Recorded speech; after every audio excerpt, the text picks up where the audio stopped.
Շունը մարդու բարեկամն է, իսկ վարչապետի ցուցադրած ռոբոտ չորքոտանին զինվորների նոր բարեկամը։ Արի։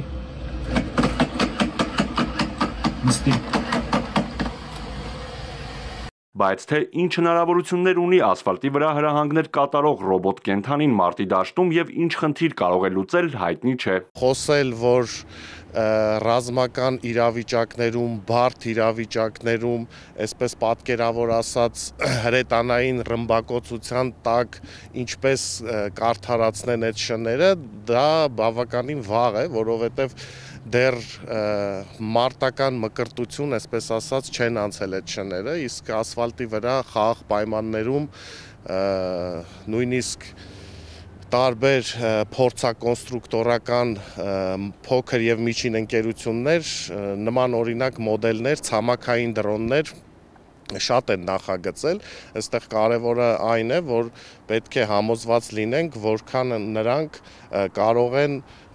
ռազմական իրավիճակներում, որքանով իրենց կարող են արդարացնել։ Իսկ այդ խնդիրը լուծելու համար ես օրինակ շատ կուզենայի տեսնել զորավարժությունների ժամանակ իրական պայմաններին մոտ իրավիճակներում կատարված փորձարկումներից տեսանյութեր, որպեսզի ավելի պատկերավոր, ավելի հիմնավոր կարողանայինք հասկանալ եւ նկարագրել այդ շների, այդպես ասած, արդյունավետությունը այս կամ այն ռազմական իրավիճակներում։ Պարզ չէ նաև, թե հայ զինվորի այս բարեկամը որ երկրում է այսպես ասած ծնվել։